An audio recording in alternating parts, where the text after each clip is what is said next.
March 1st, welcome to March. I can't believe it's already March, but March 1st VCTC meeting. And so, Madam Clerk, do you mind, actually, why don't we start with, Mr. Judge, do you mind leading us in the Pledge of Allegiance?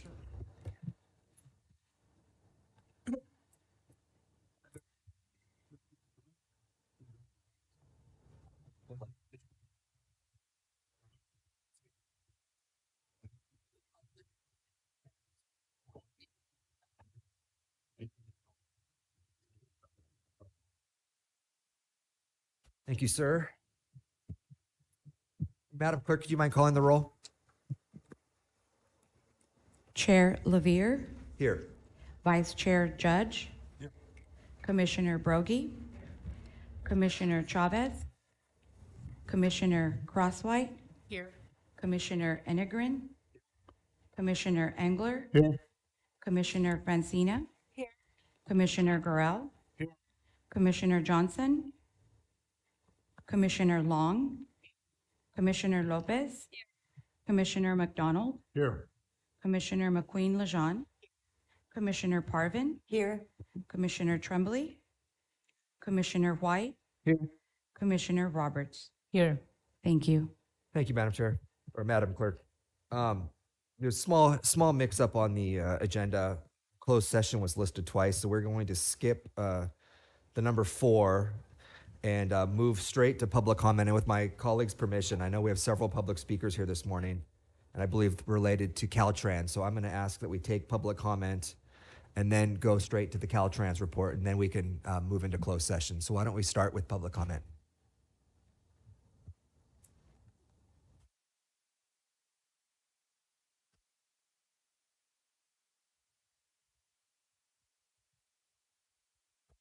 We all set? And our first speaker will be Ms. Bell. Good morning. Bell. I'm Cultural Commissioner for Ventura County, but I'm not here to speak on that. I'm here to speak as a private resident. I live at 9566B Muku Road, which is between Steckel Park and Thomas Aquinas College. It took me an hour and 45 minutes to get here today. I know we're dealing with a very unusual situation. I'm here to speak about the urgency to move things along. It's very difficult to drive an hour and 45 minutes to drop your kids off at school, to get to work, to do normal activities when it normally should take you 10 minutes. I understand that it's a complicated situation with the mudslides. It's hard to not see any work being done. The trucks are parked there. There's not a shovel of mud being moved. I've jokingly said several times, people are tired of hearing me saying it, it's mud. It's not a dinosaur fossil that we uncovered. It's, not radioactive material.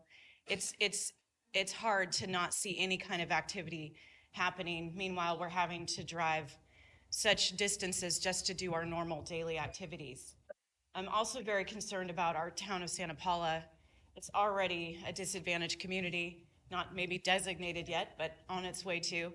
And I'm concerned about the revenue that we would lose from tourism. People are just going to avoid Santa Paula altogether and bypass it. And so I just urge you all to do whatever you can to put pressure where pressure can be put to get things moving. My understanding is that we're waiting for a specialist to come out before anything can be done. Meanwhile, we're all having a very, very arduous commute, and it's making life very, very difficult. So I appreciate your time, and thank you and for listening to my comments. Thank you, Ms. Bell. All right, next speaker, Mr. Kretschmer.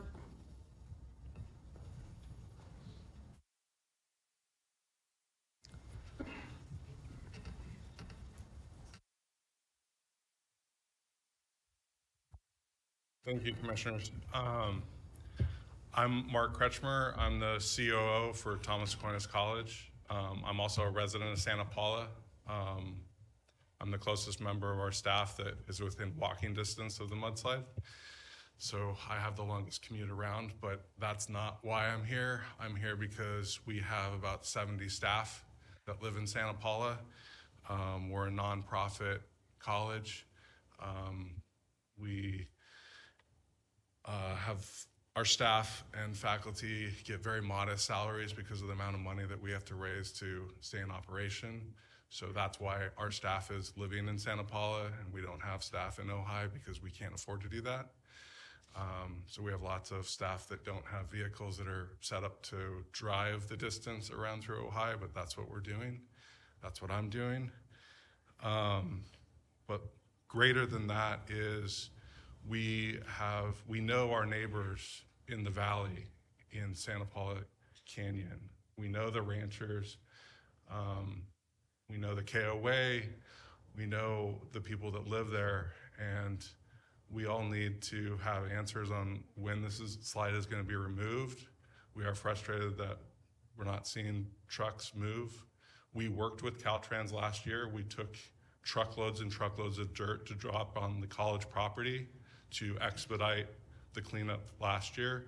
We are well prepared to do that this year, so anything that Caltrans needs that we can help with, we are here. Contact us. They know my number.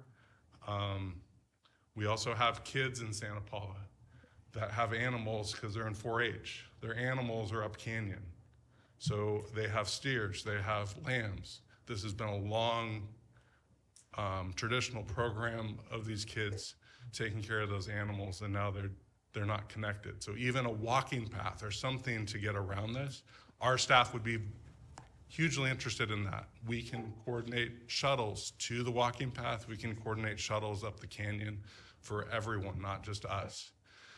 Maybe the commission can consider working with the Ventura County bus service. Maybe there's a way to add a bus line from Santa Paula up to the college and everywhere in between, or even beyond that to the KOA. I don't know, but that could be something that your commission could consider.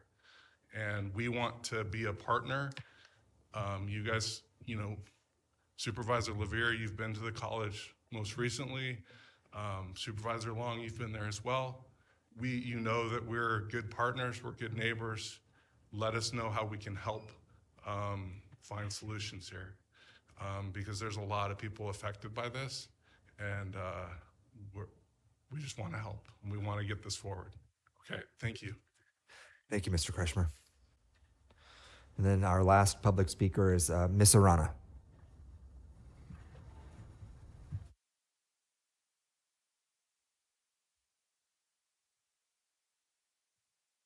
Hello, Commissioners. Thank you for your time. Spoken, but I just want the pressure to be put on because Mark really hit a good point that we have a huge agricultural community in Santa Paula, ranchers that depend on pickers to move the produce, get the crops, get it to and from, and those farm workers are already relying on transportation that was so close, and now they have to drive over an hour just to get around to KOA, Steckel Park, and all those ranchers. We have the kids that are in 4-H that have La Cuesta literally right across the street from KOA, and a couple of them thankfully were moved to the FFA farm, but Mr. Flores doesn't have the entire room to put the entire club in his facility at the FFA farm. So that's another huge part of this because now it's being ramped up. Fair's coming close, and these kids have to be on their animals morning and night. And we're just a small community. Talking to Rabelais' owners, she supports the college kids. That's their line of work. During their off time, she had to hire 2 new people because now those 2 Thomas Aquinas students cannot get to Rabelais so quickly. And what Corinne said about our businesses, yes, we are not a destination town, but we get the passerbys from LA County that drive through the 150 and in hopes of stopping by and our main street before they go to Ojai. So financially, we're not seeing it in Santa Paula right now, but speaking to business owners, they have seen the last weekends just at a standstill. So I do urge everybody, exactly what Mark was saying, maybe getting a shuttle service to get certain people across and I do not mind waiting 20 minutes versus going all the way around for an hour. So I'm literally traveling 4 hours to get my son across to feed those animals and to school. So I don't think that's, and I'm not the only one. There is so many people that are going through the same thing. And I know it's not a life-threatening situation, but we all know that time is money. So thank you so much for your time. Thank you. I believe that's it for public speakers. So, Ms. Roberts, do you mind doing the Caltrans report? Of course. So thank you very much. My name is Gloria Roberts, Caltrans District 7 Director, and I do want to thank all the three of you for providing the comment and the feedback about the VEN 150 mudslide. So we do have an emergency contract in place, and so I am not aware that work has stopped on this, and we are going to commit to making sure that we're out there probably waiting for our geotech experts to do further assessments to make sure that it is safe for us to go in and clear the mud and reopen the roadway. However, I do hear that it is a huge interruption to your daily lives, to the economy and the business. So I do hear that, and I really do appreciate you bringing this to the forefront. So what I will commit to you is to, I've already, as you were speaking, texting our construction deputy to get a latest update to see how we can mitigate this very quickly, and to also, in the meantime, address to see how we can find an alternate path of travel that is not going to cost you hours out of your day. And so you do have that commitment, and I may be asking the commission for, assistance with a shuttle or some creative solution, but in the meantime, Caltrans will be continuing to take lead to make sure that we are working on this swiftly. And so sitting behind you is Jeff Newman, my chief of staff, and he'll provide you with my contact information and our staff's contact information, and we'll definitely continue to have the conversation. So I do appreciate you taking the time and to letting us know, or letting me know directly, and we'll make sure we follow up. And so Jeff can also provide you with my contact information anytime that you have additional feedback or want to provide additional input, but we will be asking our resident engineer to go out there and perhaps have a meeting to look at alternate solutions in the meantime. So with the Caltrans report, we also have additional work with the latest storms from February. The work at California undercrossing on North 101, we're continuing the drainage work. We do appreciate people being patient because of that drainage work, the road continues to get flooded when we have heavy rain. We also have a situation on the 150, there's like 3 additional slide areas that we're gonna be working on shoring up. We were finishing work from the prior storm of last year where we put up additional soldier pile walls in 3 locations, and now there's an additional 3 other locations. On VEN 33, we also, the work is holding up from the last storms, and the road does remain open, 1 lane in each direction, where we're continuing work from the last storm to install 2 additional soldier pile walls. And then we also are doing work on northbound 101 to the northbound 1 off-ramp, where there's a mudslide that has completely covered the off-ramp. And so we're just waiting for a dry spell to be able to clear the mud. That would take about a week. Barring this weekend's rain, it might stall the work, but if we have about a week's worth of dry weather, we can just finish clearing off that off-ramp. So that concludes my report. All of the other items are included in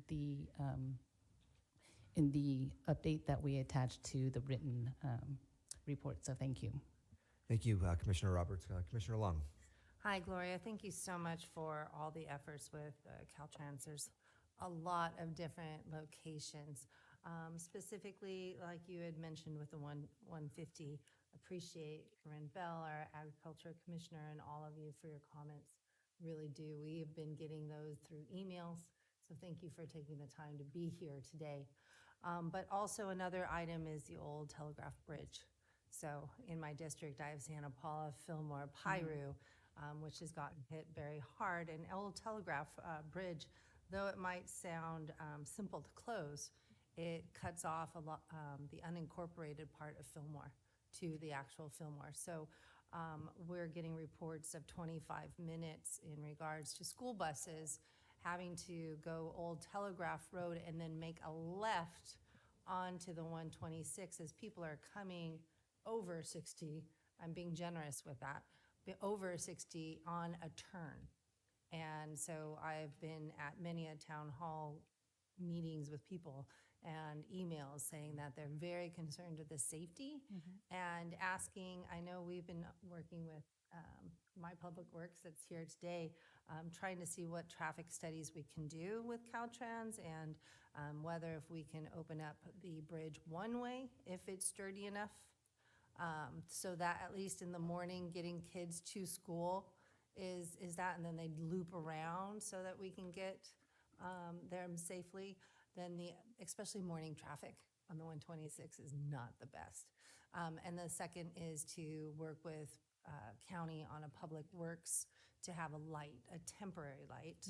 I know lights in the cities and create some traffic, but public safety as 126 is so high risk already.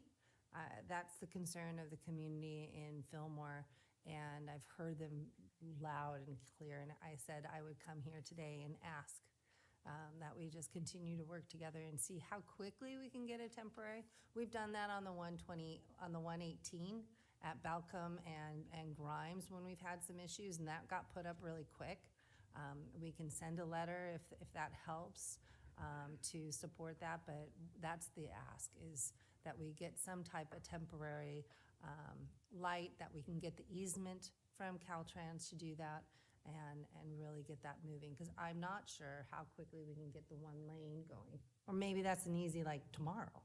But I just, we're government, and I know we go slower, but this is a big deal. This is the livelihood, the safety, education of the kids, and so I need to ask that. So thank you, Supervisor Long. Yes, I am aware of that situation because our staff hasn't been in communications. And so definitely if this is something that the county would like to have the temporary signal, we can get that going. And then in terms of the one lane road, perhaps I can have our team look at, we can just do like a flagging operation to allow, passage, staged passage through. So definitely for both, for the one lane, I'll have to see if it's safe to do so, but definitely for the traffic signal, the temporary signal, we can put that in. And so if that's something that you would like to proceed with, I'll let my team know. Yes, because Okay. they've seen, so over a year, just the rail bridge right next door, and we're told we can't build until it's a dry season. And so the community is extremely concerned that that same type of reasoning is going to be put on this bridge and say, well, we can't really fix it until it's a dry season, and we still have to get the RFP for design and all the different steps. It doesn't go as quickly as some of the private contractors that have contacted me and said, Cal, we can fix it right now. But it's a little bit different. And so if we can, the speed on that is also just as important as the 150, I would say. Absolutely. Thank you. Any other questions, Commissioner White? Thank you very much. A bit on a lighter note, I just want to thank the staff and the people that are out there helping people get by in a somewhat fair way of getting through with our bicycles. It makes a big difference. I know most of us have switched our bicycle tires over to mud tires, but other than that, the staff and the people that are out there working are really very, very nice, getting us in and out around the problems that are out there. So I want to thank the staff for that. And I know I've said it before, but thank you. Thank you. Commissioner Crosswhite. Just to add to the 150, the other thing to be making sure that we look at as we look at some creative solutions is remembering that there's school children that have to get to Mupu school, and then there's also kids that are trying to get down to schools in Santa Paula. So just making sure that we're aware of those dynamics too that have been impacted by the slide. Thank you. And I'll just say it, thank you to the public speakers who came this morning. Unfortunately, we've had a lot of road emergencies the past couple years, and I'll tell you that Caltrans has always been a great partner, and they really are responsive to community needs. And I know that they'll do everything they can, and we're all happy to work together to address your concerns because they're absolutely justified, and we want to help, and I know Caltrans does too. So more to be coming shortly, but we'll do everything we can to move this expeditiously forward and give you the relief that I know you all need and deserve. So, yeah. Okay, that concludes public comment. We're going to move real quickly into closed session. And so, Mr. Erickson, how does it work in this room? So thank you, Chair LeVere. In this room, since we are the temporary guests of the city of Camarillo, we don't have a dedicated closed session room. So I'll have to ask everyone except the commission to briefly vacate the chambers, and then we will reconvene shortly. Thank you.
Okay, welcome back, everyone. Thank you for allowing us that quick closed session.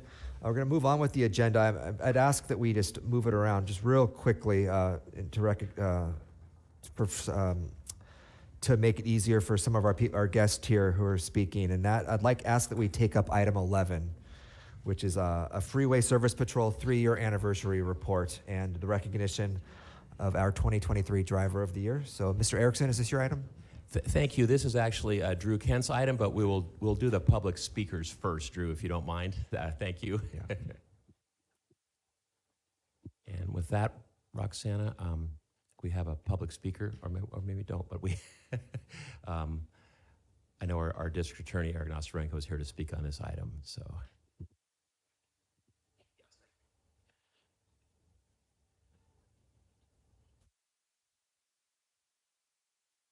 Good morning, Chair LaVere, Commissioners, Executive Director Erickson. I'm speaking to you this morning not as the District Attorney, but as a Ventura County resident who would like to deliver a personal testimonial to how the Freeway Service Patrol helped him and his Hyundai. On June the 1st, Jeff knows where I'm going, myself, Supervisors Gorell and Long and Sheriff Freihoff were all scheduled to speak in East County before a homeowner association gathering. I was in the early evening hours heading southbound 101. I had just passed over the 23 and my left rear tire blew out. So I quickly got over to the shoulder, realized that this was going to be something that would cause a delay to the presentation in East County. I texted a number of people and began to seek out assistance from AAA.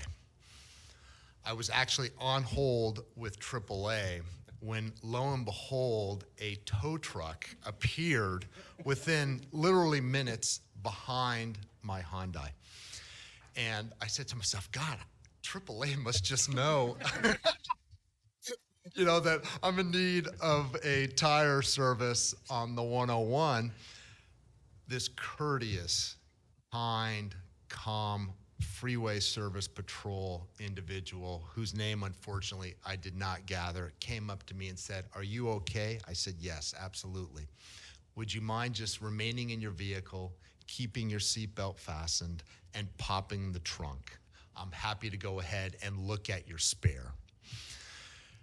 I stayed there, didn't move an inch. He got the spare, put it on.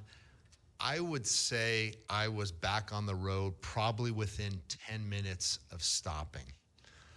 I made it there. Supervisors Gorell and Long can testify to that. I was able to address the Homeowners Association, and I think it's only fitting on this 3-year recognition of the outstanding FSP program that you hear a personal testimonial of how it is helping Ventura County residents.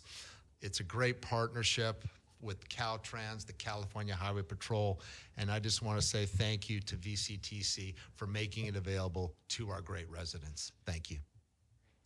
All right, thank you so much, Eric. And thank you very much, District Attorney Nostarenko. And Roxana, just to check, do we have any other public speakers on this item? I don't know if we did or not. Sorry, we have no other Okay. public So with speakers. that, we'll turn over to the At this time. presentation. Thank you. That was an excellent testimonial. I feel like I don't even need to give the presentation now. Enough said.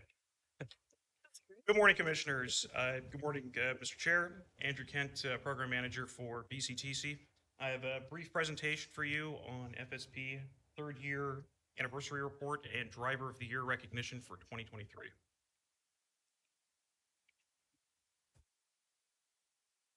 So just some brief background. 3 years ago, VCTC launched the Freeway Service Patrol and became the 24th county in California to provide the service. The program is a partnership between the local SAFE, Caltrans, and the Highway Patrol, and consists of a fleet of continuously roving tow trucks on congested highway segments during peak periods. The program's goal is to reduce congestion and secondary accidents, and all services are provided to the motorists at no cost at the point of service. This is a map of our current FSP patrol beats. We're currently covering SR 118 from the LA County line to SR 23 and US 101 from the county line to Rice Avenue. The Safe Board awarded contracts for the 3 patrol beats to Platinum Tow and Transport in September of 2020.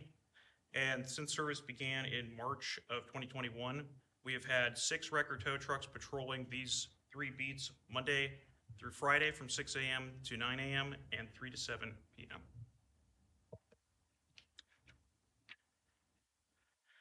The model of the FSP program is to provide rapid response to incidents to reduce congestion.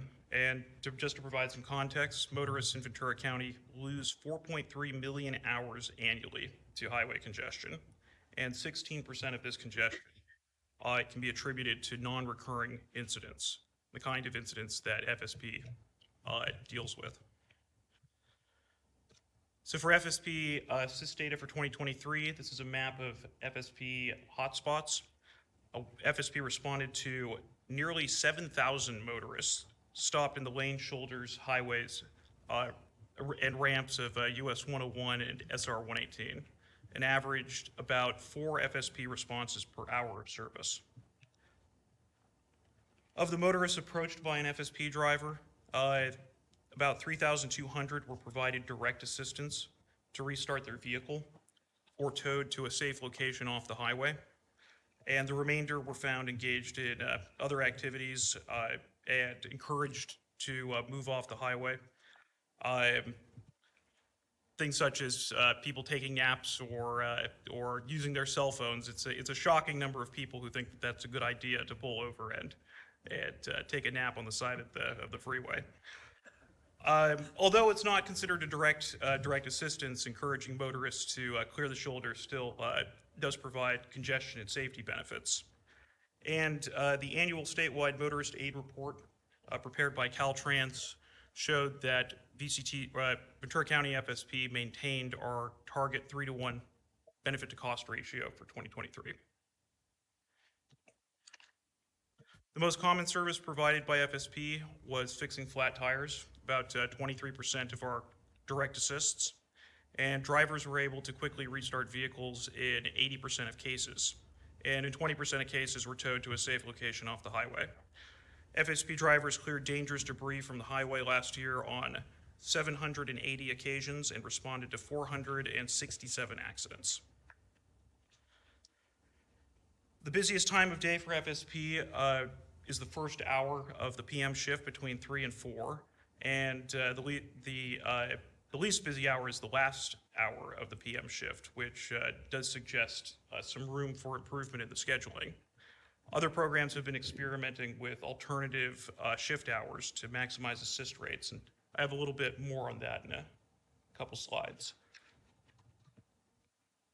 Due to the program's model of continuously patrolling, FSP trucks were able to reach motorists in under 5 minutes in 54% of cases and under 10 minutes in 80% of cases. And just for some context, the industry cites a 21-minute average response time for AAA roadside assistance. And however, what we hear usually from people who respond to our survey is they're usually quoted something more like 40 minutes to an hour for Ventura County. So the program is significantly cutting down on the time vehicles are exposed to highway traffic, disabled vehicles. This is a word cloud made from our customer assist surveys from the written response section. And if you look carefully, you could probably actually find our Driver of the Year's name in there. Public feedback from the survey rated the service as excellent in 111 of 111 respondents. And to this day, the only recurring complaint through the survey that we have from the public is the prohibition against tipping the drivers.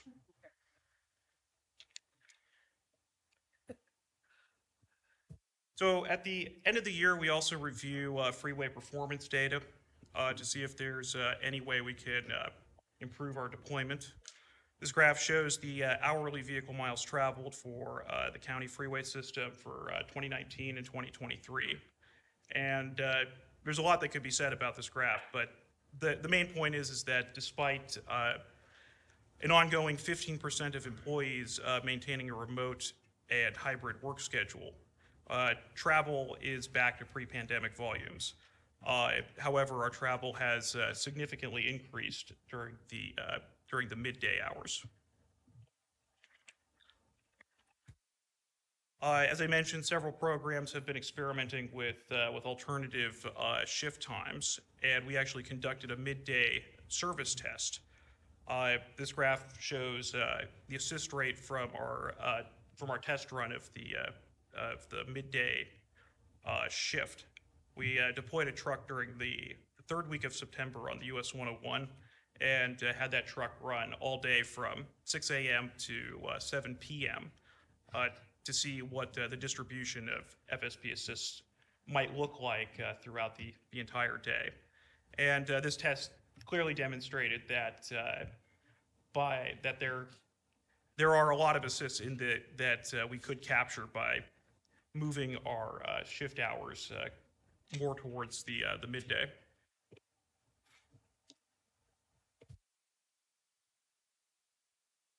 So effective July 1st in 2024, we have a few different service changes that we've planned. And first would be the scheduling. Based on the data that we collected, the FSP AM shift is going to be pushed back by a half an hour. So it'll be from 6:30 a.m. to 9:30 a.m. And the PM shift, we plan to start a full hour sooner, from 2 to 6 p.m. Also planned is expansion of effective FSP coverage. Procurement efforts to contract additional tow services for the coverage of the Oxnard to Ventura portion of the US 101 last year failed to meet our cost benefit targets. So staff designed an alternative beat configuration that in theory should maintain our benefit to cost ratio without actually having to contract for more tow services. So the plan would be to extend the 101 -2 beat 2.7 miles so that it would cover the US 101 from Camarillo Springs Road to Oxnard Boulevard. Oh. And then on US 101 from Oxnard Boulevard to California Street, we would designate that section as an on-call beat, as well as SR 23 between the 118 and US 101. And the on-call beat designation would provide flexibility to FSP and to the Highway Patrol. It would allow for Highway Patrol to go through dispatch to request FSP trucks to come off of their beat to come to assist a motorist. Ultimately, it would be at the discretion of the senior FSP driver in the field or the beat leader as to whether they could deviate from the planned or from the regular patrol beat. Also coming up, staff has been working with or plans to work with Platinum Tow to explore piloting remote electric vehicle charging technology. Hybrid and electric vehicles accounted for about 4% of our assists last year and are expected to increase in the future. And mobile electric vehicle charging batteries, they have been integrated into a few trucks in Orange County, as well as on a small scale by AAA. And the technology is still nascent, but it does have the potential to facilitate vehicle electrification. And our hope is that it can improve safety by reducing exposure times to both motorists and drivers on the shoulders of the freeway.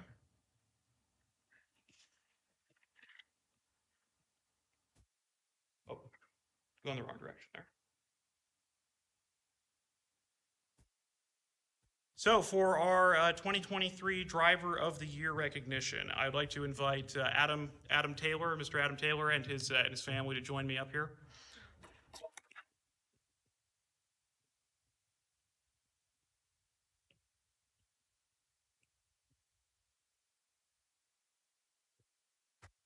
All of our FSP drivers, they all receive excellent feedback from the public.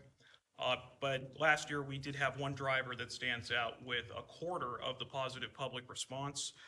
And I just met Adam this morning, but he's somebody that I feel like I know through the survey cards that we get. You know, almost everybody describes Adam as a calm, friendly, you know, courteous presence. That's really what shines through is your ability to put people at ease in these situations. FSP programs have a tradition of Driver of the Year recognition because it is difficult to hire drivers, and good ones or great ones are hard to hold on to. It's a difficult job. Drivers regularly put themselves in harm's way to aid motorists. They have to perform their work in all kinds of different situations and weather conditions. They're often the first on scene to collision events, and almost everyone they interact with is having a bad day. And anybody who can you know, do that in their job description and carry themselves with a positive attitude and make people feel as good as you do who are in those kinds of situations deserves recognition. And we've also been very fortunate to have an experienced and dedicated tow truck contractor as a partner. And we'd also like to extend our sincere appreciation to Bill Paymart and the entire Platinum team for really running an excellent service for us. Again.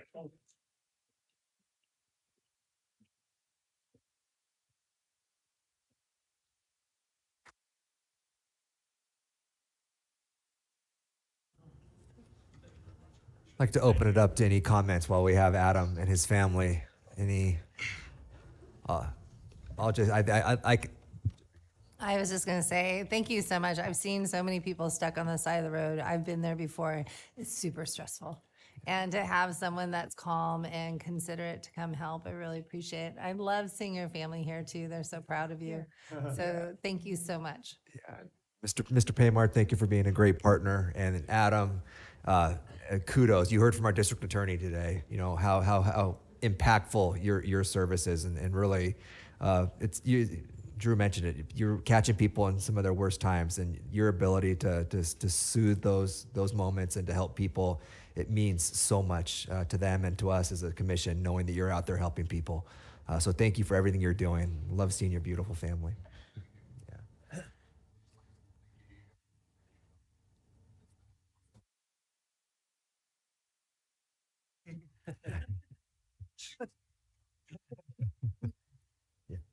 I'm sorry, Commissioner Johnson. Thank you, Chair. You know, and I want to thank you, you know, not just for the people that you help, but everybody that is driving by, because when there's something going on the side of the freeway, that is a little bit of chaos.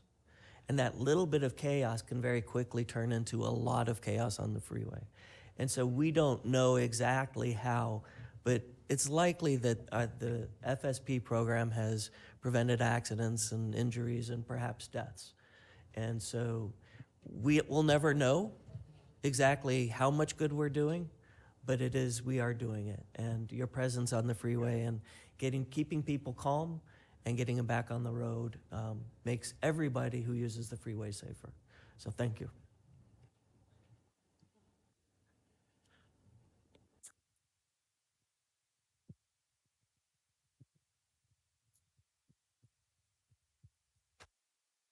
I'd also like to thank or extend our appreciation to our partners in the Highway Patrol and Caltrans. It really takes all three agencies working together to make the program work.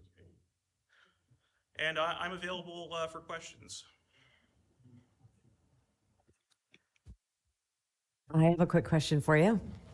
Commissioner. On the VSP Assist vehicle problem slide, I'm wondering if maybe next year when you provide this data, if you could compare it to this year, a comparison. Absolutely. See how many flat tires we have. We may have an increase in that by next year. Okay. I believe that concludes the item. Thank you so much, Drew. Going back to the normal agenda, why don't we go to item 8 and begin commissioner comments? Do any of my colleagues have comments? Commissioner Johnson? Thank you, Mayor. I wanted to take a minute and discuss a little bit about what's going on at Gold Coast Transit District. We have an upcoming meeting. The first is that we are getting ready to start we are in the early process of our short-range transit plan. Certainly in the city of Ventura, we were very excited to see Supervisor Lopez's piece in the Star and SCAG's press release talking about Connect SoCal 2024. For those of you that didn't read the press release or Supervisor Lopez's piece, the Connect SoCal 2024 has 200 projects for $850 million, and SCAG highlighted 4, Supervisor Lopez highlighted 1, which is a $50 million intermodal transit center in the city of Ventura. And so at Gold Coast, we're looking at putting that in our short-range transit plan to really get that moving forward. The second thing is that we are wrapping up our public outreach on fare increases. We haven't increased our fares in 10 years, and it's about time to do that. And then third, I just wanted to say this about Gold Coast and buses. There's no bus stop anywhere near this public library. And I bring this up because, I originally thought, well, I'll try to ride the bus to this month's meeting, and clearly that wasn't going to happen. Google basically said you can't get there from here. And I bring this up, there are 2 council members in the city of Ventura that ride their bus. I do it electively. Liz Campos does it because she can't drive. Somebody will be replacing me in this seat next year. And honestly, I would like it to be Liz Campos. But when you consider the fact that she would be unable to attend a meeting at VCTC because if it's at a public library, and the reason she can't attend is because she rides the bus, that's really something I hope everybody in this room is a little uncomfortable about. And when we talk about paratransit and dial-a-ride and demand service, I hope everybody understands that the dial-a-ride service, demand response service in a lot of ways, that is to riding the bus what riding the bus is to driving a car. It can be very unpredictable. It can take a lot of time, and it's not the greatest solution. But so I just wanted to bring that up in the context of Gold Coast, and thank you, Chair. Thank you, Commissioner Johnson. Any other commissioner comments? Okay, Mr. Erickson. Oh, I'm sorry, Commissioner Francina.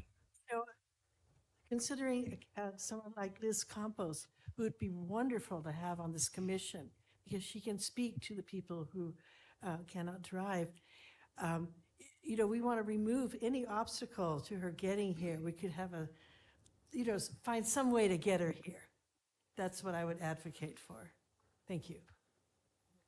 I think it goes to the point that I know you've made many times before about regional coordination from system to system, and that there's definitely gaps right now in the systems. And something that this board and Gold Coast are, I think, working towards better regional coordination. Okay, Mr. Erickson. Thank you, Chair LaVere. Commissioners, good morning. It's great to see all of you here today. I'll just note in kind of response to Commissioner Johnson's comments that, well, certainly there are gaps in the system. That the city of Camarillo does have a public, it's not a direct bus service, but there is a general public paratransit service that you could take here. So I hear absolutely what you're saying, that it's not ideal, but I will also note that, we've tried in Ventura County 3 times to pass a transportation sales tax unsuccessfully. And if we had passed one at any of those times, we would have significant additional revenues to do that. And I don't mean to turn this into a big dialogue, but some cities have passed their own additional sales taxes and to my knowledge, at this point, I don't believe any of those cities are using any of that money toward public transit, which they could. So it's a complicated funding question, but there are clearly gaps still that need to be fixed. So you have my executive director's report in front of you. I wanted to just, again, thank Brian McDonald for serving as chair last year. He's now our immediate past chair. And in one of his many hats he wears among regional and sub-regional California issues, he has just recently been elected as the chair of LOSAN. So that happened on February 20th. And again, for those of you who know, LOSAN basically runs the Amtrak service from San Diego to San Luis Obispo. And Commissioner Jim White serves as our alternate on that very important board also. So I thank them both for their service on there. Just a week and a half ago, I attended the Mobility 21 annual trip to Sacramento, following up from our February meeting. A main purpose of that trip was to engage with the assembly members and senators and the governor's staff to remind them the importance of transportation and transit funding, to explain to them we understand there is a state budget deficit, but we encourage them if there are going to need to be reductions, but we're asking that those be deferments rather than elimination of the badly needed funding, especially SB 125 funding, which we have talked about and the commission has already approved. But I just want to put the context again that after the pandemic and the amazing drop in transit ridership, the federal funding, the CARES funding that helped sustain public transit over those 3 years is pretty much all gone. So the SB 125 funding is critical in keeping transit, even the transit we're still building on and has gaps to keep that whole and to try to improve it. Also, the REAP funding, as you know, was scaled back and is now on hold. We're hoping that could be restored, or as you'll see, we're also looking for some different avenues to fund those programs. And I just also want to go back to the FSP presentation, thank again the driver of the year, but I also want to recognize Amanda Fagan, my Director of Planning and Sustainability. Drew is part of her team, along with Caitlin. And this is a 3-year program now, and it's been very successful. And I think it underscores the fact that VCTC isn't just a transportation and transit agency, we're also a public safety agency. We assist CHP, Caltrans, local law enforcement throughout the county, and we do that not just through the FSP, but through the call box program, and really just our partnership with local law enforcement. And I would argue so much, in fact, that our public transit helps traffic safety, in that the more people you have on buses and trains, the less people you have on the roads, which reduces congestion, also improves air quality. But just wanted to recognize Amanda and her team and my whole staff that works tirelessly on this issue. And finally, I should have done this at the beginning of the meeting. I think all of you have figured out by now, the restrooms are out that door and to the right. And those also serve as our exits in case of emergency. You would go through those doors and out into the courtyard. And I just want to thank again the city of Camarillo. Commissioner Tremblay is absent today, but Greg Ramirez, the city manager, and the whole staff of the city of Camarillo for accommodating us here. This is where their city council meetings are also taking place, and probably some other meetings that you all may serve on, some regional boards. But with that, I'm open to any questions. Chair LaVere. Thank you, Mr. Erickson. Any questions for our executive director? Seeing none. Okay, thank you very much. Would any of my colleagues like to add anything to today's agenda? We probably should have done this sooner, but okay, we'll move on. All right, the consent calendar, item 10. We have 4 items on the consent calendar this morning. Any questions, requests to pull, or we can take action? If there's no comment, I would move approval. Okay, we have a motion and a second. I'll just do a voice vote. All in favor? Aye. Any opposed? Any abstentions? Okay, that passed unanimously. We have done item 11, so we can move on to item 12, which is our legislative update. Good morning, Ms. Peshka. Good morning. Thank you, Chair LaVere. Good morning, commissioners. not as tall as the last speaker. So I'm Darren Peshka. I'm the Program Manager of Government and Community Relations here at VCTC. I usually give a legislative update every month. Today, I'm turning my presentation over to our special guest, Delaney Hunter of California Advisors. Delaney Hunter is the managing partner of California Advisors, and that is VCTC's advocate in Sacramento. Ms. Hunter is going to give a brief update on the state budget situation and then give you some information about 3 tax-related measures that have qualified for the November ballot that could affect transportation funding. So with that, I will introduce Ms. Hunter.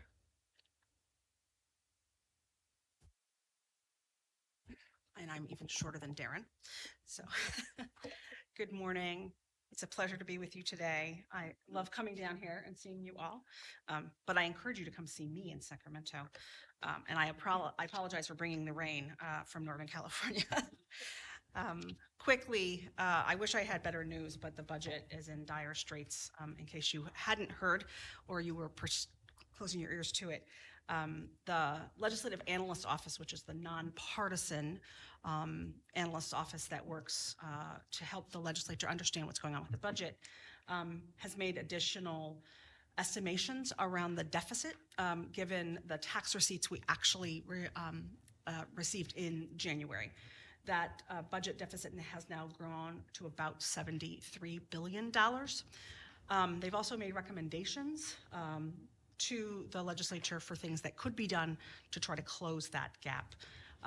Obviously, the real big questions will come after the April 15 tax deadline. We'll know more around receipts actually received in time for the May revise in mid-May. But right now, the most pointed recommendations for our transportation space is to take the money that the general fund has been providing to transportation and either delay that further or swap out or just claw back. I think we in the transportation space are looking towards probably a swap as the best option for us.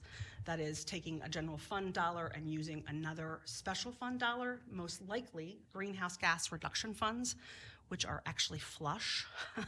So I think we in the transportation advocacy community are looking towards a solution set that would allow for continued flow, most specifically of SB 125 dollars that we got last year, but any sort of additional help we can get in the transit operations space, where I think everyone in California is still struggling post-COVID and trying to boost ridership across all of our transit systems. We'll be working hard with all of our partners in the transit space to try to hold on to those dollars in any way, shape, or form that we can. We will continue to keep you all updated as we move forward, and all I can say is please pay your taxes. I was gonna say, I think I'm gonna write my check early this year, just in hopes that, you know, every little bit helps. And just because we're on the tax discussion, we're gonna move to November. I know it's weird to talk about a November election when we've got an election on Tuesday. Again, vote. But let's talk about November. There are 3 measures that are eligible and are on the ballot, one of which is sort of a little bit in limbo, and we'll get to that. But most importantly, ACA 1, we can go to our, I think slide 3. There we go. ACA 1 more back. There we go. ACA 1 is a constitutional amendment that would lower the vote threshold from the current 2/3 to 55% for specific measures on public infrastructure. And it's very specific to infrastructure. And I'm highlighting that because it does not include things like salaries or operations. So VCTC could place a measure on the ballot for things like transit capital or highway programs that could not include things like transit ops. That measure, I will tell you, I was pretty surprised it actually passed. We've tried it, I think 7 or 8 different times over the last decade, and it happened really within a couple of weeks last year, and I think in a rush, kind of given the other things that were happening in Sacramento. So that measure will be on the November ballot. It is, again, driven by infrastructure, really truly around things like hospitals, flood, public housing, things of that nature, but it does include capital investment in transportation, again, things like transit, capital, or highway. And then our next one, so this is the doozy. And I did this one first because ACA 13 is essentially in response to this. So the California Business Roundtable put before voters a proposed initiative and then gathered enough signatures to qualify what we'll call Initiative 1935. This would modify the Constitution and would require any tax measure to essentially be placed before the voters. That is, the legislature couldn't just pass a tax, they'd have to pass an item that would be placed before the voters. Again, also, anything dealing with taxes would have to be a 2/3 vote, and it would also take away the ability to do advisory measures. So, lots of places around California have done something called an A+B, a tax vote that's 50 and an advisory vote that's 50%, sort of how the taxes would be spent. That would be disallowed. This measure is actually now before the California Supreme Court. The legislature and a whole folks of special in local government have sued to have it actually removed from the ballot. The Supreme Court actually accepted the case. Briefs were filed in February, and we're waiting to see whether or not they will take oral argument, or so what the next step would be. We're thinking something in late March or April. We'll hear the next sort of step with the Supreme Court. All of the action will need to be wrapped no later than June 27th to ensure that if it does stay on the ballot, information can actually be prepared by the Secretary of State for the ballot information packet. This is something that everyone is very, very closely watching in local government, but around California, because it would be a major modification to the way that taxation is being managed both at the state and local level.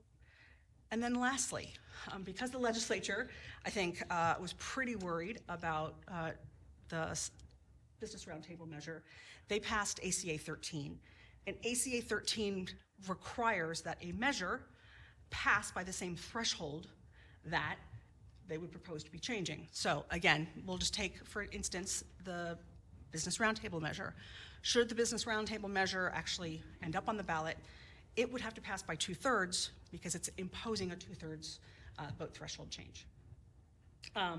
It only applies to future measures. It also does not sort of impact the existing 2/3 requirement that exists for special taxes. So again, if VCTC or the county wanted to put a special tax on the ballot, it would remain a 2/3 vote. I think ACA 13 was done very, very quickly, and it was done pretty craftily in that ACA 13, if it ends up on the ballot with the Business Roundtable, would actually apply to the Business Roundtable measure as well. So all I can say is, one, pay attention to the Supreme Court. We'll know more probably in March. And two, vote like your life depends on it in November, because it absolutely does. As a local government official, this is how we manage our government, and it matters a whole lot. So with that, I will stop talking and take any questions. Great, thank you for being here this morning. Any questions? Supervisor Long? For the ACA one, how much does that have to pass by? It's a constitutional amendment, it's 2/3. Okay, so to go to 55, it has to go to 2/3. Any modification to the Constitution. And then that 55 vote isn't limited on what you're voting on, right? It could be. Yeah, so you would only be able to lower the threshold for a tax or a GO bond for specified types of activity, mostly public infrastructure. That infrastructure is defined very carefully and does only include sort of capital investment. So the building of a road, the building of a transit project, it does not allow for, say, salaries for cops or money for transit operations. Okay. It's very specific to infrastructure. What about school bonds? School bonds already have a lower vote threshold. Okay. So it essentially matches this, ACA 1 matches what school bonds have to pass by, which is 55. Perfect, thank you. You're welcome. Commissioner Engler. Yes, thank you. Just a quick question. There's a huge delta between the governor's analysis of the budget and the accounting office. When and how will that be rectified? So that will be rectified by actual tax receipts received in April and fully calculated in time for what they call the May revise, which comes out about May 15th. So that will become sort of what's actually come in, what flavor that is, and sort of how you stack up the revenues that are realized. I think it's a guess right now. I think, the governor, I think, has a rosier projection around what corporate income tax, personal income tax, and capital gains looks like. I think LAO has always traditionally been more conservative, and they're very, very careful. I think they tell this is as bad as it could get. Sadly, sometimes it's worse, but that's the way the LAO, I think, has continually sort of been conducting themselves, for at least for the 31 years I've been doing this. The delta's only $40 billion, so it shouldn't be that big of a deal. Yeah. I mean, it's pocket change. It's really not. Everyone shake the couch cushions at home. This is what it's going to take. Any other questions or comments, Mr. Erickson? Chair Levere, members of the commission, I just wanted to thank Delaney for coming today and sharing some of the insight and wisdom, her wisdom from Sacramento. She's been representing VCTC for several years now, and also represents some of our sister agencies, San Bernardino County in particular. So I just feel I'm grateful we have a very, I think, cohesive regional alliance, for lack of a better word, in what the different transportation commissions and different agencies are, the response we're taking, especially in terms of transportation and transit funding, and hopefully also, I mean, one thing that comes up, and I know I've got questions because it's a bit of a dichotomy in a way. Sales tax revenue still is holding fairly steady. In fact, it's up a little bit, which, at least for most of our funding, is very good.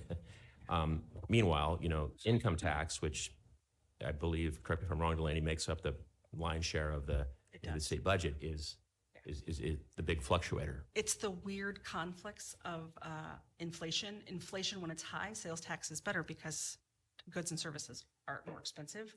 But that does mean that folks tend to pull back a little bit, but not enough. I mean, sales tax is up around the state in sort of every space that we see. Great. Commissioner Johnson. Thank you, and thank you, Delaney. I forgot your last name. Just so you know, and everybody knows, you talked about transit operators struggling to recover. Gold Coast is doing very well, thanks in large part to VCTC. We've had months where we beat our pre-COVID numbers, but that's largely because we're going after the youth ridership, and it's been a fantastic thing. But I'm curious, when we talk about, when we look at this, what we see in here, for example, is money for streets and roads and freeway widening, but not for buses because of the capital costs. So I'm curious if throughout the county, we've got cities that get their state funds, which they elect to use for streets and roads rather than transit. Would there be a way that there could be a ballot measure that would allow them to use that money for transit, but would backfill, so that they'd have the same amount of money for their local transportation capital costs? So that's is there a way to do a swap there, So- to turn some into operations money? Yeah, so this is I guess a two-part answer, and I would look to Martin to help me here. But the ability of certain cities within this county to use what would be transit ops money for streets and roads is a function of state statute. It's a bill run back in, I don't know, COVID makes the years hard for me to remember. Maybe 10 years ago? Has it been 10? Anyway, that allowed certain counties, Ventura included, to allow that to happen. So that could be changed by state statute. We wouldn't need a ballot initiative. The question then becomes how you would backfill a city's needs on local streets and roads if there wasn't some other mechanism. What you could end up doing, if you wanted to be creative, is change SB 203 and do a sales tax measure that had capital investment, roads, streets and roads, transit capital, things of that nature. So you could essentially push transit ops back in the normal way that it's done in sort of every other urban county around California, and then think through how you would backfill a city needs for streets and roads. Thank you so much. Commissioner Guerrero. Thank you, Mr. Chair. I do want to draw attention to the fact that Mr. Erickson used the word wisdom and Sacramento in the same sentence. The comedian Mark Shields once described Sacramento as an enclave surrounded on all four sides by reality. It's why I have job security. Yeah. Last year, this commission passed an agenda that included taking a comprehensive app to Sacramento and using that as an opportunity to see if we could draw down funds and explore a comprehensive app that would be everything from what's the most efficient way to drive from point A to point B, but also what public transportation options are there or demand response. I just want to see, since we're talking about Sacramento, it's probably a bad time to ask for things like that right now with the budget consequences, but can we just identify where we are with that particular agenda item, Mr. Sure, Erickson? I'd be happy to, and I'll try to limit my time as the former transit director. I could talk about this for a while, and it's also a project that's very near and dear to my heart. But actually, in our second year of the SB 125 funding request, which the commission's approved, includes funding for the app, the mobility as a service app, and a very comprehensive, I believe, Clark, I remember it was a little over $1 million that we would put toward that. We're also seeking grant money for that. So if, and still it's kind of an if right now, but if the funding for SB 125 holds together, we will have that as part of next year's budget funded. If it gets deferred further or doesn't, we may have to try to find another way to fund that, but the effort and work on that continues, and probably to the chagrin of some of my staff who I talk to about a lot, and they go, wait a minute, you're not the transit director anymore. We have other stuff to work on too, but it's a very timely issue. It's one that is still evolving. I think even the state has an effort, Cal ITP, the integrated work the state is doing to try to bring this along too. So we're also trying to make sure we're in alignment with what's happening at the state level and state standards on that, which would help, I think, all operators. But I think that's a short answer. Yeah, maybe. Thank you. Yeah, and one follow-up, I think to that, Martin, is lest I leave you with just bad news. I think the good news is that transportation does have robust funds that are not general fund. So things like SB $1, things like the Greenhouse Gas Reduction Fund. We have other places to go. I will tell you that if you're in education, in healthcare, in human services, there aren't a lot of places else to go for budget money. Transportation is frankly a little lucky in that case. And remember that the SB 125 money was gravy, to be honest. And I forewarned everyone, don't get addicted to the gravy because it's a one-time thing and we're seeing that. But the good news for us in transportation space is there is robust investment available through things that are not general fund based and or coming from the feds through IIJA and IRA. So keep your foot on the pedal. Don't let Sacramento off the hook. Make them find another way to take care of us by using what they know they have in special funds. So sad about the general fund, but lean in hard on special funds because we have it, we need it, and the economy can't do what it needs to do, and we can't do what we need to do as a society if transportation's not working. And if I could clarify my previous statement, I was speaking about Ms. Hunter's wisdom about Sacramento. Again, they can't get too smart because then I wouldn't have a job. So. Thank you so much. Appreciate both of you being here and providing the update. Okay, item 13, nomination for projects for the SCAG, or it's a call for projects for congestion mitigation and air quality reduction program. Mr. DeHaan? Good morning. I'm Peter DeHaan, Director of Programming, and we've been talking for a while about the federal government requiring a change in how the SCAG region selects projects for federal funding. So in the interest of time, I'm not going to review a lot of that unless there are questions. But other than just to say that it's a change in the process that was in place since VCTC started back in 1990. So there was a long transition period of about 2 years, and so during that time, SCAG convened a committee with representatives of the 6 county transportation commissions, and now SCAG has approved guidelines and applications, and what the feds have specifically said is, quote, there must be a region-wide competitive selection process. So that's what we're now working on. And fortunately, because of the long transition, there was a chance to program most of the available funds during the 4-year programming period using the old method. So at this point, it's a relatively small amount of money we're dealing with. It sounds like a big number because it's the SCAG region, but for the SCAG region, the size of the SCAG region is relatively small, and what VCTC can expect to get is a relatively small share of that. So it's a good beta test for us to work out the kinks of the new system. So, so we will see how this goes. So, but the process specifically that's been developed says that the county commissions like VCTC are like the gatekeeper. So the applications will be submitted through VCTC, and there's significant weight that is put on the priority that is assigned by VCTC. Okay, it's been a while since I've done this. I push this button.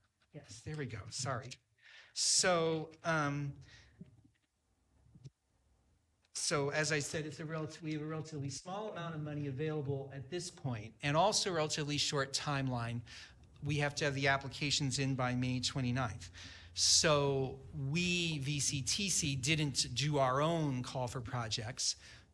We've done a lot of work about prioritizing projects. We did do a call for projects that we finished up back at the end of 2022 for federal funds.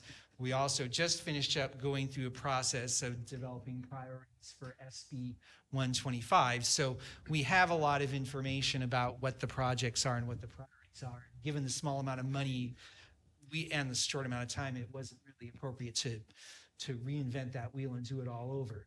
So this recommendation is focused primarily on funding cost increases for projects that already have commitments, either through one of our call for projects or in some cases through other competitive grants that were approved for agencies in Ventura County.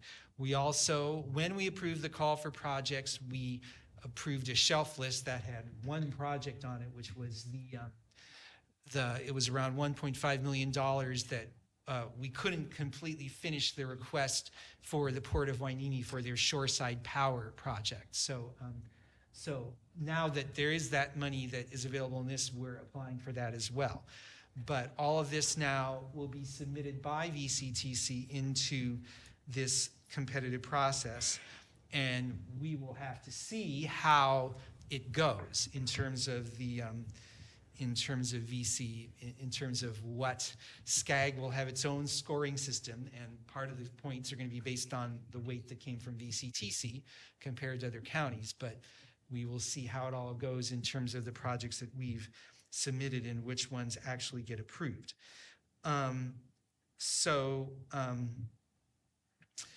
Yeah, so that I'll go on to, the other thing is, as our policy has been though, we do typically include TD Article 3 in our prioritization of projects. TD Article 3 is state money, so that's still VCTC's to select. It's not much money.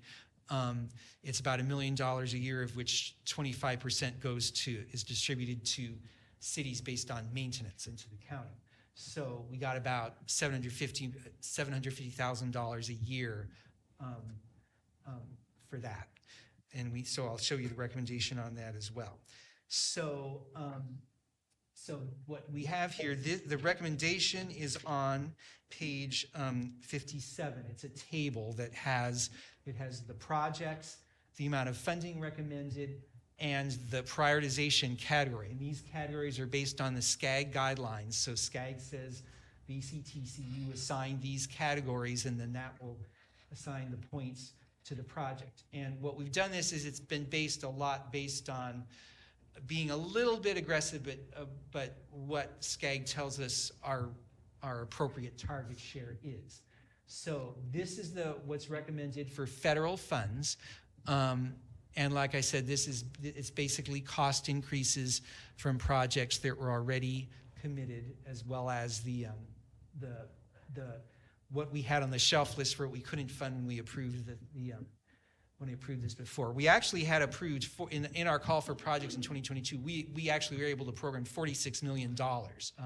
So the lion's share of the money, we basically, VCTC, simply recommended when we recommended projects and submitted to SCAG, and they then approved them under the old system. So this is, you can see, a relatively small amount of money, but this is the recommendation that we're recommending VCTC approve to submit to SCAG. And the way this will work is each project sponsor, we're asking them to fill out the SCAG application right now. We already gave it to them after the recommendation went through TTAC. And then it'll get that, we've asked them to give it to VCTC by March 15th, and then VCTC will review it, possibly make changes, and submit by March 29th. That's the SCAG deadline. This is the TDA Article 3 recommendation. We basically had two projects that it looked like pretty much needed to have the TDA Article 3. These two projects are kind of lucky. There's no extra step to fill out a SCAG application. So we're recommending, they each asked for $500,000, so we're recommending $500,000 for both. This is actually more than what we have available next year, but with TD Article 3, it's they can deal with their cash flow and even reimbursement as possible. So we're saying that if in fact they do need the money they've asked for as going forward into the following fiscal year, that'll be like a prior commitment of the money from the following fiscal year to bring both of them up to $500,000, assuming that that's still what they actually need for their expenditures. And so then the last recommendation is just to authorize staff to make minor changes if necessary before we submit to March 29th, knowing SCAG also might make changes, especially in terms of which project gets which of the different fund types that are in play. And we did commit to Transcom and TTAC. They have meetings still before March 29th, so we are going to, if we do make changes, and I think we are, we're going to bring it back to them so that they can weigh in on that as well. So that's the recommendation, and just if you have any questions at this point. All right, thank you, Mr. Dahan. Any questions? Commissioner Crosswhite, then Commissioner Johnson. So can I get some clarification around the projects that are on the list that have been previously funded through REAP, specifically for?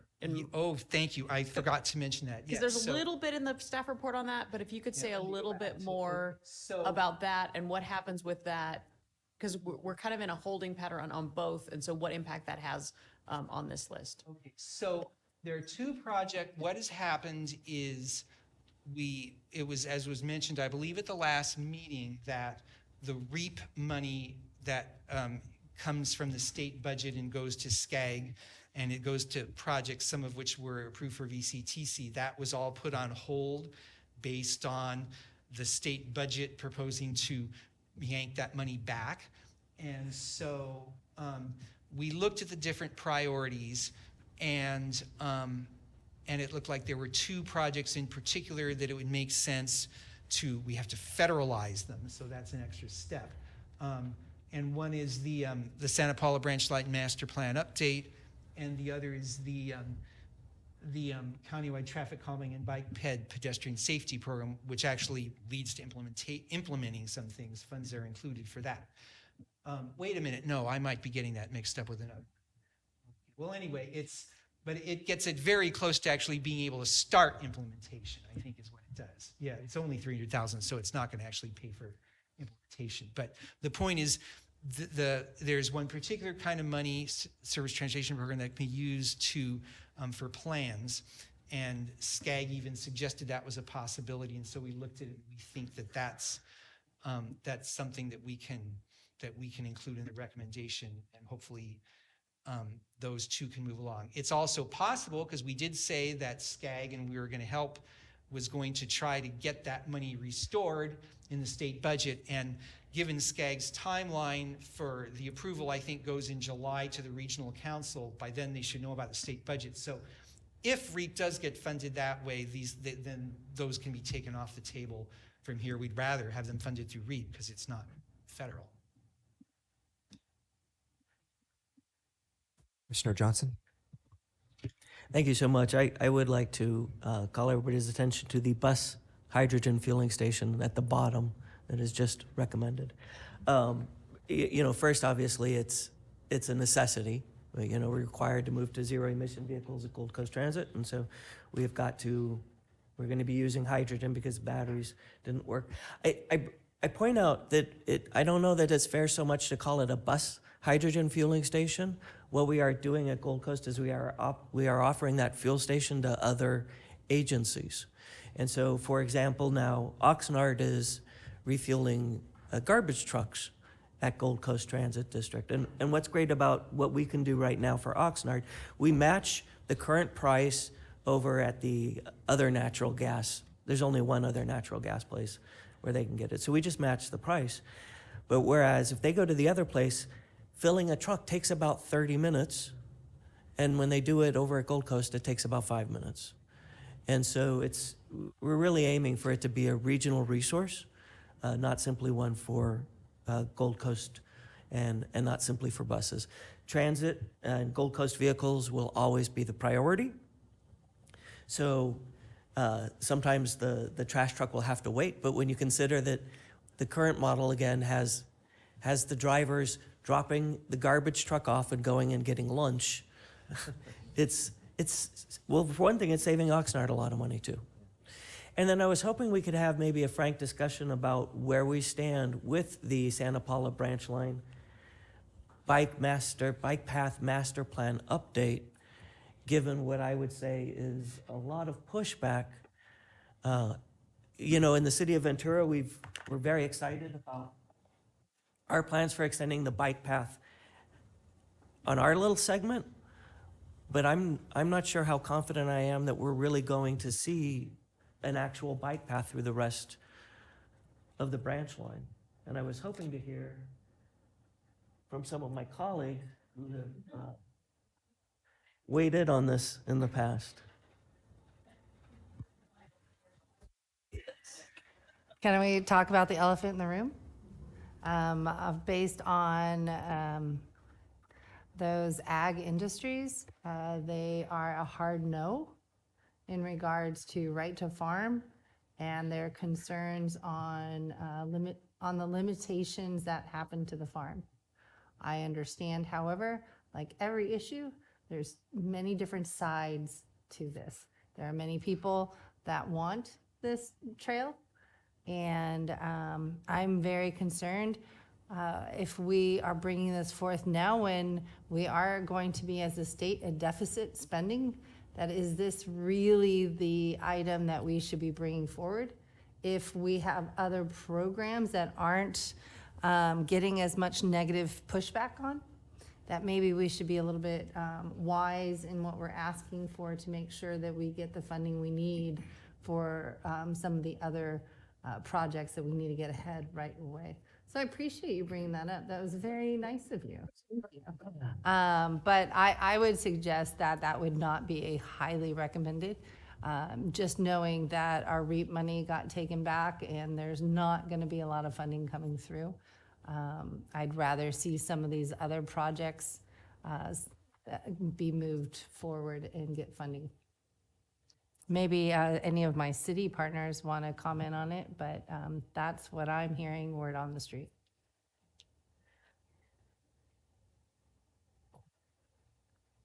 Oh, I thought that we did, as a commission, highly, there was consensus. Everyone approved it.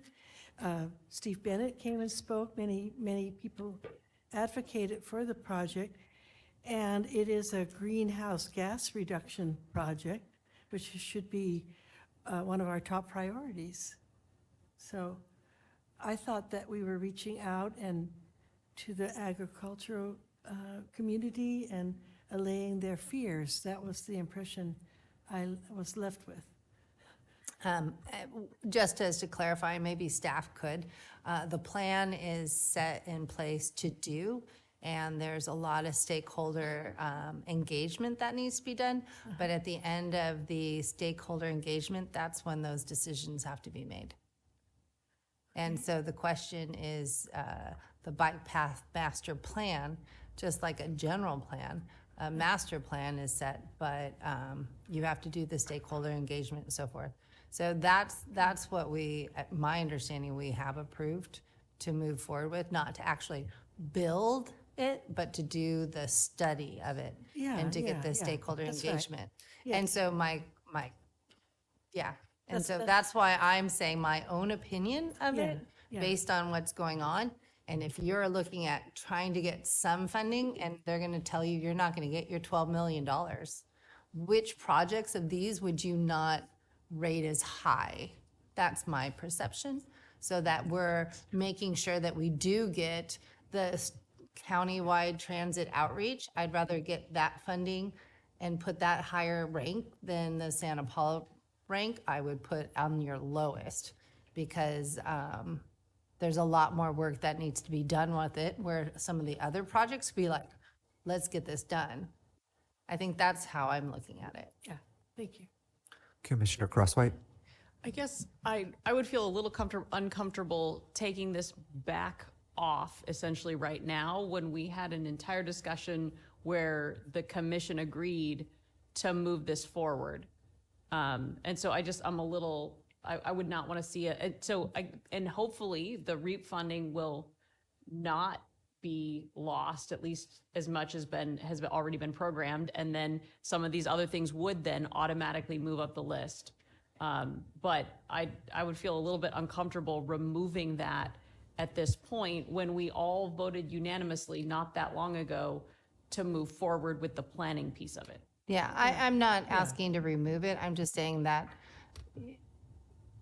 we'll have to look at it because I'm just saying that I don't know if we'll get this 12 million. So then at the next time, we'll have to figure that one out. Vice Chair Judge. As myself just looking at this list through the report and here on the screen, it was surprising to me that the bus hydrogen fueling station was only recommended, considering that is the most, that is the direct way to the future as far as cutting out greenhouse gases. And I'm not looking to remove anything from the Santa Paula branch line. Like we said, we did approve that before. I would just like to recommend that we move that from highly recommended to recommend and move the bus hydrogen fuel station up to highly recommended. That doesn't mean that the recommended ones aren't going to be talked about. You have 2 SCAG representatives on this board right now, and I know my city's SCAG representative, or our district's SCAG representative, and the rest of them that we know, can all push for all of these items through SCAG as they sit on this list. But I do think if we're going to recommend something that is just by common sense, the most beneficial to going zero emissions would be that bus hydrogen fueling station. I think that's my recommendation. I just think that, my personal opinion, that should be moved up to highly recommended. And maybe the Santa Paula bike path thing should be recommended. Now, with the bike path thing, you're going to get a lot more support from SCAG, so that's not going to be hard to say, hey, just include this. It's not going to be that difficult to get them to think that that's a good idea. Because it is a good idea. But what I'm saying is I think the hydrogen fueling station is more common sense of what we really need right now. Thanks. If we add something to the highly recommended list, do we have to remove one down to recommended, or could we just? 'Cause I absolutely agree on the importance of the hydrogen fueling station. You don't have to recommend it. It's just that in terms of sort of thinking about what we want to, the message, the order doesn't matter so much as whether it's highly recommended or recommended. It's just sending a signal to SCAG as to what is more important to VCTC in terms of if SCAG might cut something. Commissioner McQueen-Lejean.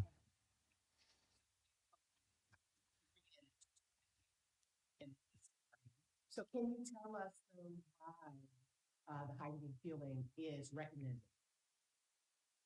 So, Is there something with? well, I think part of it is that there's a lot of other potential funding sources for zero emission bus infrastructure. I think that was one reason. I think it was also partly just,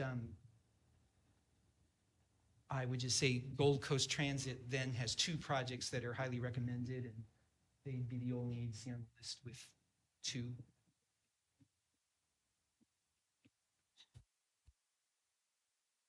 Thank you. I appreciate the fact that there are 2. There's another one already there from Gold Coast. And while there certainly is a lot of money out there for making the transition, every agency is competing for that money. And so it's at the same time. And that's why the funding is so critical. Comment? So am I understanding that if we made the Lynn Road bike lanes and sidewalks and the community traffic calming and bike and ped safety programs also highly recommended, that, those are all health and safety issues. I mean, we've had pedestrian deaths and all of that. And I'm not quite understanding why you can't just highly recommend everything except for your explanation on the bus hydrogen fueling station, that there's other sources of funding. Is that the case with those other 2 items, or what was the logic involved? So I guess the way I'd say it is, theoretically, we could just say, I Yeah. don't know, Lake Wobegon, all the children are above average. Yes, they're all highly recommended. Theoretically, we could do that. It's just that pretty much then opens a door for SCAG to just basically pick anything on this list and possibly delete. And we want to send some kind of a signal for what we really want to protect. But in truth, we do highly recommend all of it.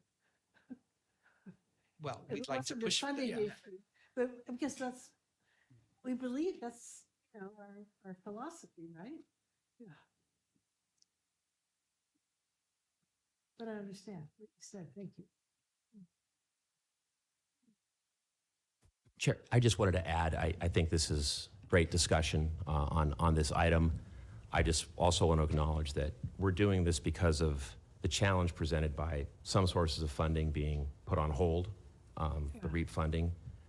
The hydrogen funding, we're also seeking TIRSIP funding. We're seeking another source of funding for that, as well as SB 125 funding.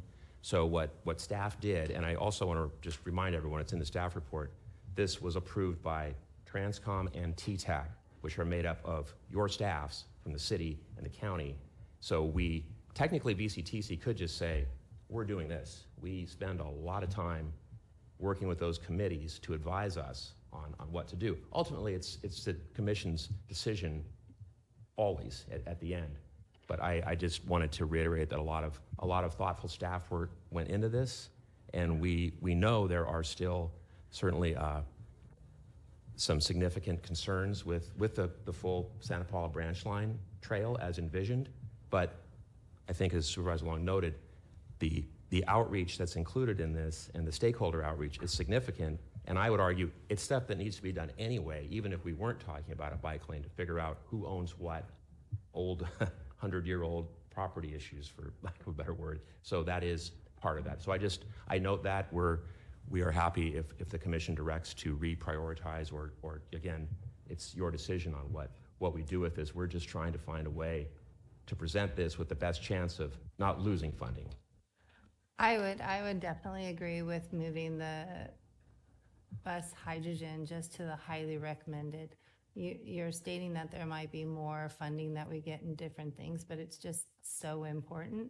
And I think that should be moved up higher. I'll take your suggestion of the highly recommended for the branch line. I'm just stating, I think as a board, when you come back to us later and say the actual funding we got, we'll have to see how much money we did get and what can we fund. Okay, I do not see any more questions. So is there an action the board wants to take? I would motion to approve staff recommendation with the amendment of putting the bus hydrogen fueling station to highly recommended. Okay. We have a motion and a second on that action. All in favor? Aye. Any opposed? Any abstentions? No. So, a no I would vote? like to, 'cause it was hard, I was trying to turn the mic on, Oh. so I'm gonna vote no on that. Okay. Can you clarify the motion? The motion was to. Staff move the it was Santa- staff recommendation with adding that bottom item for the bus hydrogen refueling station and moving that into the highly recommend category. But no change to the Santa Paula branch line. Correct. No, there's no change to that. Change.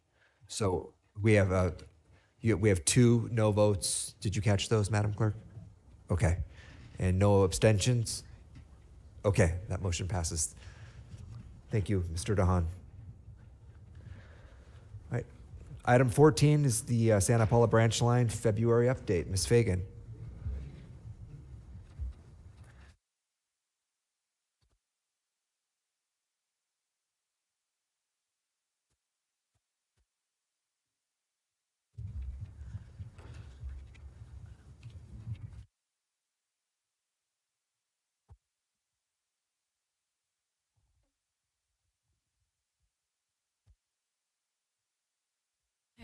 Good morning, Chair Levere and members of the commission. I'm just going to hold this. My name is Amanda Fagan, and I serve as the Director of Planning and Sustainability here at VCTC. Item 14 is a regular monthly update on the Santa Paula branch line operations, maintenance, and planning activities. A written report is provided in the agenda. And in the interest of time, I'll focus my remarks this morning just on the storm damage and repair efforts on the Sespe Creek Overflow Railroad Bridge. As you'll recall, at our last commission meeting on February 2nd, the commission approved and VCTC then executed the contract with RailPros for construction management services to reconstruct and repair the Sespe Creek Overflow Railroad Bridge. Unfortunately, on that following Monday, February 5th, the railroad bridge sustained additional damage from another series of atmospheric river storms, losing an additional approximately 50 feet of rock and earth supporting the railroad tracks. So staff immediately coordinated with our railroad bridge design team to determine what, if any, changes are needed to the bridge design and specifications to address the additional storm damage and to identify next steps for the construction and repairs. We are still working with our design and construction management teams to determine the best path forward. We are continuing to work with FEMA on project development and approval as well. We're also supporting the county in their efforts to complete the emergency repairs to Old Telegraph Road's west abutment. We provided the hydrological and geotechnical reports and the design work that has been done for this railroad bridge to the county staff to assist in their planning for the repairs of Old Telegraph Road. And we are also working with the county to expedite a license and right of entry permit for access to the railroad property to allow the county to complete the repairs to Old Telegraph Road west end. So finally, I'll mention that the Santa Paula Branch Line Advisory Committee is scheduled for March 11th, where we will consider the draft budget for the Santa Paula Branch Line program and reports from both Sierra Northern and Parallel Systems. With that, I'm happy to answer any questions you might have. Okay, thank you, Ms. Fagan. Any questions on this item, Commissioner Engler? Yeah, thank you. Thank you for the report, Ms. Fagan. The additional damage that occurred on the 5th, did that also give us opportunity to get more reimbursement funding from FEMA? So what we are hearing initially from the staff that we're working with at FEMA is that they are expecting an additional disaster declaration for the February and January storms, but that has not yet been completed. So we're hopeful that it would open up the opportunity for additional funding, and it remains to be seen how FEMA would set that up, whether they'll allow us to add the additional work and funding to the existing project that we've been working on for the last year with FEMA, or whether we would have to do a separate application. We are moving forward with the planning efforts with the expectation that we would at least have to segment the funding of the project to sort of keep track separately of the work that's associated with the initial disaster relative to the subsequent disaster. And so we are sort of strategizing how we could do that from a contracting and finance management standpoint. Just to make sure that the commission is also aware that in that location, there is an issue of the sediment coming up very high. And we've been working, my office has been working with Public Works because there's some property owners up the creek that have lost a lot of land. And so the question also is if that location is not dredged, there's more pressure going to be put as a creek fans out. If you know the geological stance of it, it fans out and takes more of the bridges. So not only the bridge for the railroad, but the bridge on Old Telegraph Road. So I want to make sure that people are aware of that, and Public Works is looking into it. There is some question as to whether that is private property. It is not watershed property in that location. Maybe up ahead it is. So there's a lot of property issues that are going along with that. And as that is a natural river and where a lot of our watershed comes down in that resources, there's more than just building a bridge. So I wanted to make sure people know that as well. And then secondly, I wanted to let you know that there was a wonderful letter in the Fillmore Gazette from one of our residents talking about how happy they were that the rail cars were removed and how thankful they were. So I do want to let you know that that has been shared as well, and that they really appreciate it. So thank you. There's a lot of work going on here, and just really appreciate everyone being focused on it. Thank you. And, Commissioner Long, thank you so much for your remarks about the sedimentation. You know, we are talking with the county, and the initial recommendations from our design team is that that really a long-term solution would require, they call it river retraining strategies, where you would help to redirect the flow of the river away from that west end of the and you can see it really well in this picture where there's been quite a bit of loss of the riverbank just to the upstream northern side of the railroad bridge. But we've been calling it the pyramid. You know, you can see where the sediment has built up as the channel has continued to migrate to the west. That, of course, occurs outside of the railroad right-of-way as well as outside of the watershed property. So it will take a significant partnership between the county and VCTC and watershed protection and others to try to figure that out for the long term. It also will require additional analysis from the geomorphology team. And so our RailPro's design team is putting together a cost estimate and scope that will be looking at amending their contract to do that additional work to sort of figure out the additional repairs to address the further damage. So thank you. Okay, Commissioner Brogy. Yeah, am I on? Yes. Okay. So this picture is, just for clarification, you can see the railroad trellis, which we've been dealing with for over a year, and then behind that is the Old Telegraph Road, which just went down in the storm in February. So my question is, I mean, I know Caltrans is dealing with the Old Telegraph Road, well, we've got VCTC dealing with the railroad trellis, and it seems to me, and I'm assuming maybe this is already in the works, that there's a combined effort to do repairs, save some funding possibly in doing 2 repairs at the same time? So the county is proceeding with the, as I understand it, the more immediate emergency repair to further protect the western end of Old Telegraph Road. And that would be an interim emergency measure. And Anita, you can, if I'm saying this wrong, please shake your head at me. And so then that's what we're working with the county on, getting a right of entry permit and a license to allow the additional rock to be put down and to be further protective of the Old Telegraph Road.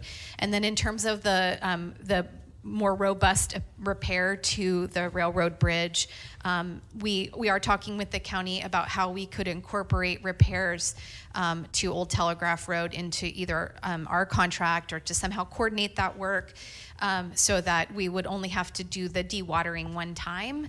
And so that it's tricky from a funding standpoint. I mean, I think what I've kind of heard back from FEMA has been that they, that there is an interest in saving money from, from the taxpayer standpoint and trying to coordinate that work. It's just a matter of trying to figure out who's responsible for what and what the eligibility aspects are for that funding. So we're trying to figure that out, and we will continue to work with the county staff on ways that we can work together to solve the problem, because it is a shared concern.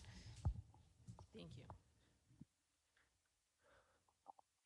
Okay, I do not see any other questions. Thank you, Ms. Fagan. Thank you. Item 15 is consideration of a professional legal services agreement with Redwood Public Law LLP. Mr. Erickson. Thank you, Chair LaVere, Commissioners. Last but not least item on the regular agenda. This was also the subject of our closed session earlier today. I am recommending that the Commission approve a legal services contract with Redwood Public Law LLP or continued general counsel services by Steve Mattis as general counsel and Lindsay DeAndre as assistant general counsel, along with special counsel services. I'm happy to answer any questions. Okay, any questions on this item? Seeing none, why don't we take that? Oh, Commissioner Johnson. Just briefly, thank you, Mr. Erickson, and thank you for explaining it in closed session why we're doing. Could you just, for everybody who wasn't in closed session, the members of the public, could you just briefly explain why we would be making this change?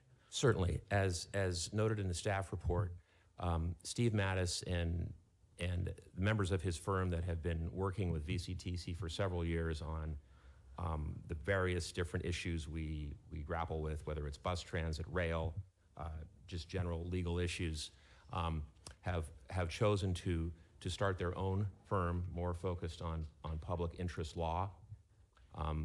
Essentially, the terms of the agreement will remain the same, but their name will change and their firm will change. So this action is essentially an assignment of what was their former law firm, Myers-Nave, that we will now be working with Redwood Public Law Group. Thank you. Okay, can I have a motion, please? Motion to, for staff recommendation. Thank you, Commissioner Engler. I'll second. Thank you, Commissioner Francina. We have a motion and a second. All in favor, please say aye. Any opposed? Any abstentions? Okay, that passes unanimously. Thank you. Speaking of council, Mr. Mattis, any general counsel reports? Nothing to report, and I want to express my appreciation on behalf of the team at Redwood for the commission's support. Thank you very much. Thank you. Okay, agency reports. Why don't we start with SCAG, Vice Chair Judge. Thank you, Mr. Chair. SCAG did not meet yet this month for our unusual schedule, having our meeting first. We are meeting next week, and I will have more to report at the next meeting, but I do want to emphasize that I will make sure that our representative from my district, I know that Board Member Crosswhite's going to work on it, making sure that REAP funding doesn't get cut from us. We're going to work very hard for that. My city of Simi Valley has already sent a letter to SCAG and all of our state elected officials and the governor requesting that money not get touched, and I can't implore you enough to get your cities and the county to write a similar letter to make sure that our voices are heard in this. That money needs to stay, and we're going to do everything we can to keep it that way. But I'll have more to report next month. Thank you. Thank you. Metro, like I know Commissioner Tremblay's not here. Commissioner Engler, do you have any updates? Just a real quick update. There's quite a bit of discussion at the last board meeting on the San Clemente slide, and we did approve emergency repairs to get that line back open. The problem is not only our passenger trains through that area, but also our freight trains that pass underneath that slide area.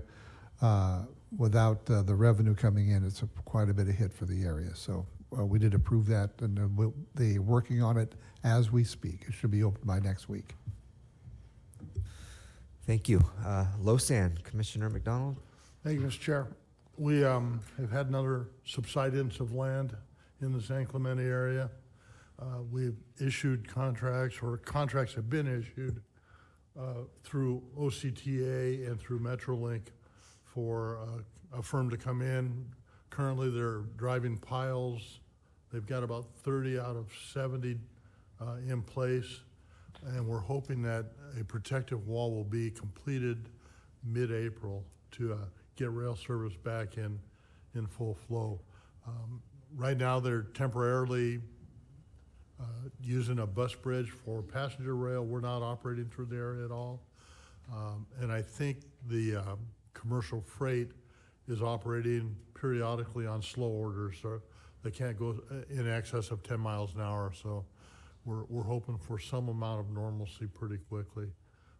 It just seems like every time we fix one area, something else slips. So, and it's not only us that's going through this. Brentwood's going through this right now. Rancho Palos Verdes is going through this right now. There's just an amazing amount of subsidence due to the wet weather we've been having. So hopefully we'll all get through it. Thank you.